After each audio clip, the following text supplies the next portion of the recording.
of all goods, including packaging for tea, also attract 16%, like any other. Imported packaging materials attract excise duty at the 25% of the excise value, but I will give the latest information about that.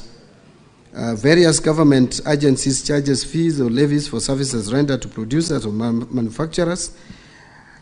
Now, but I want to just point out, Honorable Speaker, two things. That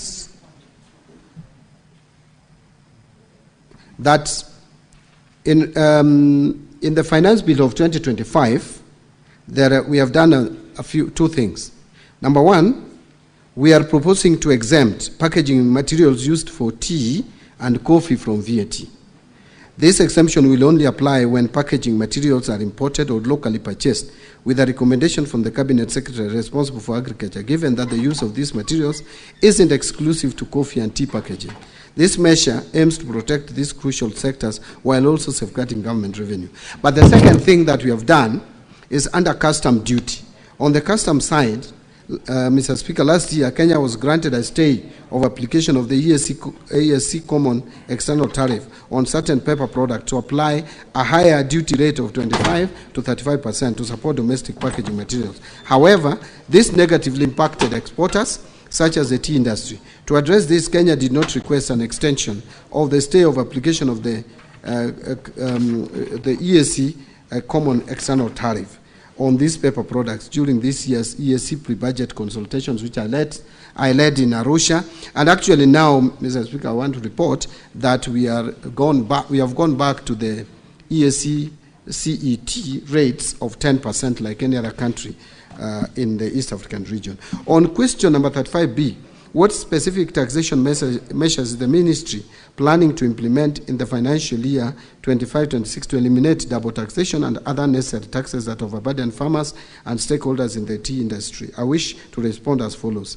I would like to clarify that there is no double taxation in the tea subsector. As regards to specific tax measures for the coming financial year, we are currently reviewing submissions from the public, but we have already reviewed the submissions from the public anyway. I think this answer should be amended to read that we have already considered and have just read some of the steps that we are taking to reduce taxation, which would support the tea subsector. So I have mentioned that the various incentives. I don't want to repeat them again. I want to go straight to 35C, Mr. Speaker. Could the Cabinet Secretary outline the challenges faced in previous attempts to eliminate some of these taxes and levies on tea and explain action taken to address them? I wish to respond as follows. While there may be challenges affecting the tea subsector, Honorable Speaker, the national government continues to extend numerous incentives to the subsectors outlined above. From consultation with the regulations in the tea subsector, various actions by various government entities are ongoing to address the burden of the fees or levies in the tea subsector. Some of these measures include enactment of Tea Act 2020, which reduced the management fee payable by tea factories from 2.5% to 1.5%, thus saving tea farmers approximately 1 billion annually from management fee to Kenya Tea Development Authority. There is the ad valorem levy of 1% of the customs value of exported teas, which was scrapped in 2016. The agricultural produce cess of 1% of green leaf was also scrapped in 2016, saving quite significant amount. And since July 2016, the government replaced the levy scrapped with a government grant to fund operations of Tea Research Institute and Tea Board of Kenya, which support the tea industry development programs such as research in tea, trade promotion, and market development, amongst others. In conclusion, Honorable Speaker, Kenya's tea industry remains a vital pillar of our economy, supporting millions of livelihoods and contributing significantly to national development. Through the bottom-up economic transformation agenda, the government is committed to strengthening the tea value chain to ensure sustainable growth. I thank you. Honorable Senator James Morango, you may ask your 2 supplementary questions. Asante sana, Mstahiki Speaker. Mstahiki Speaker, swali langu la kwanza zilikuwa kwa takwimu waziri aweze kupeana zile anda na kondi zote ambazo zinalipwa na wakulima majani chai. Mstahiki Speaker, nimeona amejibu na kusema venye serikali inafanya ambayo ni sawa, lakini jibu langu hakujibu. Mstahiki Spika, kulingana na nakala niko nazo, mkulima majani chai kutoka mbunge la kitaifa, kutoka serikali kuu mpaka zile za ugatuzi, analipa anda na kulipa kondi tofauti 42. Na nilipokuwa mwenyekiti wa kamati ya ukulima, tulikuwa tumekaa chini na kuwa tumeelewana kwamba serikali itajaribu kupunguza hizi. Lakini kwa sababu ambazo sijaelewa, waziri hakuziweka wazi. Kwa hivyo ningetaka kusema Mheshimiwa Spika, kwa swali hilo sikuridhika na majibu ambayo waziri amepeana siku ya leo. Kwa sababu Mstahiki Spika, nilikuwa natarajia kama ni taasisi ama halmashauri ya kuokota kondi, inaokota kondi zaidi ya 5 hapa. Ukiangalia halmashauri ya Nema ina kondi inaokota. Ukiangalia kama ni taasisi yafa kuna kondi inaokota. Ili tuweze Mstahiki Spika kujibu swali na kuendelea mbele, ningeomba waziri anapoenda anijibu hili swali ili niweze kusema na asema. Swali la pili, Mstahiki Spika, ni kwamba katika bunge la kitaifa kuna nakala ambazo waziri aliweza kupeleka pale mwaka huu, ambayo ilikuwa ina kondi mpya ambazo zilikuwa zinafaa pia kutozwa wakulima kahawa. Mstahiki Spika, hiyo sheria bado iko katika bunge la kitaifa na niko na nakala hapa ambayo iliwekwa katika gazeti la serikali. Ningetaka kuuliza wasili, kilimo cha msingi kitawekwa kondi mpaka lini? Kwa sababu nchi zinazoendelea kilimo msingi cha msingi akiwekangu kondi na anda ili mkulima aweze kunufaika na mazao yake. Asante sana Mstahiki Spika. Honorable CS, you may proceed to respond. Mr. Speaker, I tried to put together some of the taxes that are and levies that are put or charged on tea right from the farming level. I put a paragraph. The tea processing, I put a paragraph. Marketing and distribution, I also put a paragraph. If the honorable member has any other levies that need not to be there, I think the best thing to do is to recommend for those levies to be removed. But as far as I'm concerned, I have enumerated what I am aware of are taxes and levies on tea. I think he has talked about some amendment that is in Parliament to put some charges on coffee. Yes. Maybe you, Honorable Speaker, with your permission, you can explain again. You can come and repeat the question again. Mstahiki Spika, ukinipa nafasi nitamwonyesha waziri.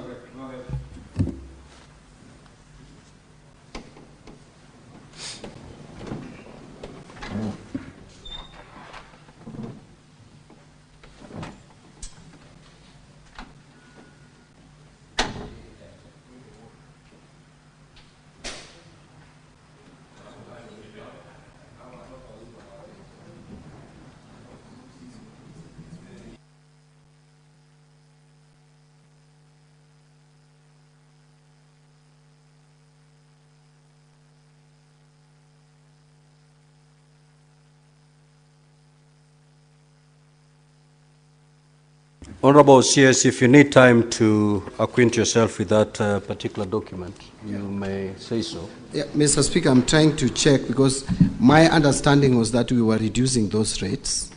And so it's just demonstrated to me the rates that are on the first schedule and the second schedule. My understanding is that those rates were coming down. But if they are going up, I may need to check and address that. But I am almost certain that the rates were higher than what is being provided. And so what we were trying to do is to reduce the rates to make coffee more competitive, Mr. Speaker. Senator Edwin Sifuna. Honorable Speaker, in line with the question by the Senator for Kirinyaga on measures to reduce double taxation, unnecessary taxes and overburdening of farmers and Kenyans in general, I would like the CS to address one question. Honorable Speaker, we have heard the ministry, actually the CS himself, taking credit that this year's finance bill has no new taxes. But I know it's credit to the Gen Z who have struck the fear of God in this government. They will not attempt to bring new taxes. What are you doing about existing taxation, Cabinet Secretary, that you found, including the housing levy, the increase in pay, and VAT on fuel, that has seen the cost of taxes on a litre of petrol exceeding the cost of the product? I thank you, Honourable Speaker. Senator Mofai. Thank you, Honourable Speaker. Mine is a supplementary question. Says Treasury. Honourable Speaker, this country has witnessed for decades some grievous disparities in distribution of developments across the country. Talk of roads, talk of water, talk of industries and so forth. So as the minister in charge of the National Granary, is there any written policy that is supposed to guide you on how you are supposed to distribute the national developments? And I'm asking this, Honourable Speaker, on behalf of very many Kenyans. You find some areas have been neglected for decades. Other areas are endowed with better roads, water, and so forth and so forth. Is there any existing policy, for that matter, that a Kenyan can quote maybe from Tharaka or from Northeastern or from any other part of this country where there are no such kind of developments? What is it, what criteria do you use to determine where you are supposed to put up roads, where you are supposed to put up water, and so forth and so forth? Is there any existing policy for that matter? Thank you, Honourable Speaker.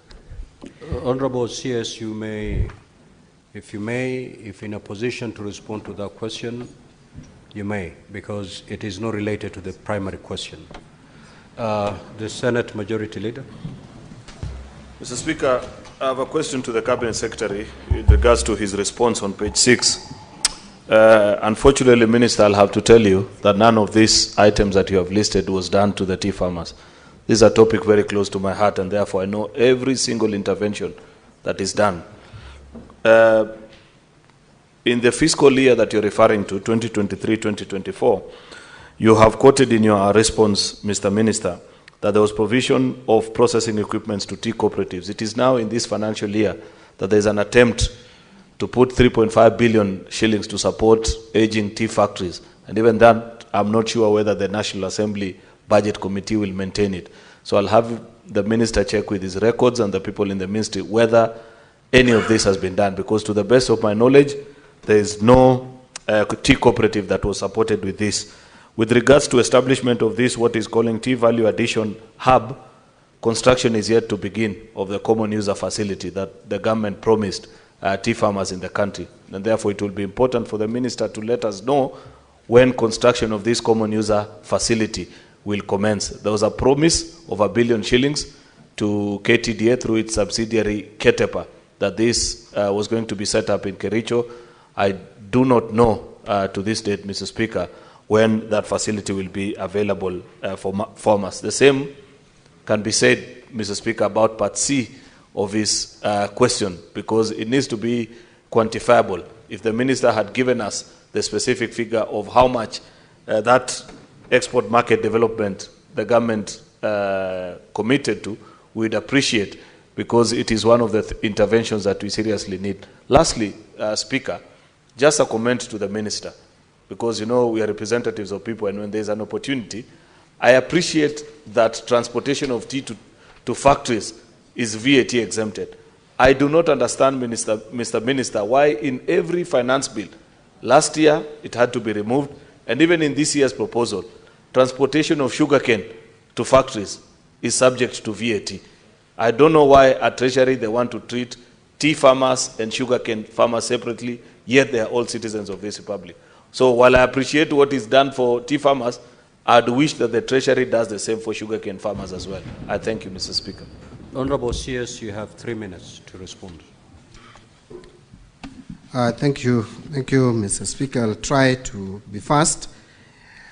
Yes, it is true that we have not made major changes in taxes that would disadvantage the taxpayer or individual taxpayers in terms of reducing their disposable income.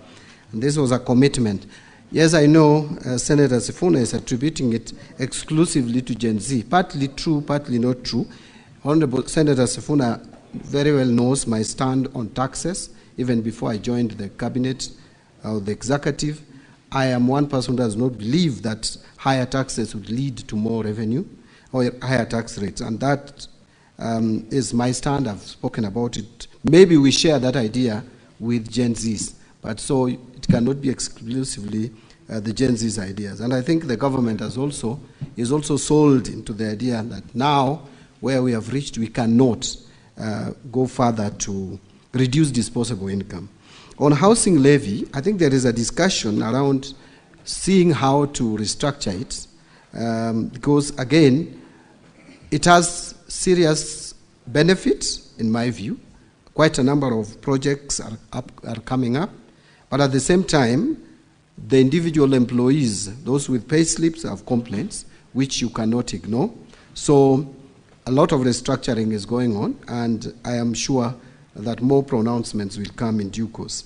On the issue of pay, again, also we are looking, actually this financial year, when we were preparing the finance bill, we even did some simulation on how to reduce the pay as you earn. But what stopped us from implementing it with this finance bill, and I think we are going to consider it in the next finance bill, alongside the reduction of corporation tax or corporate tax from 30% to 28%, we considered reducing to 28%, was the failure by KRA to meet its revenue targets. And so we thought that as we carry along with the reforms at the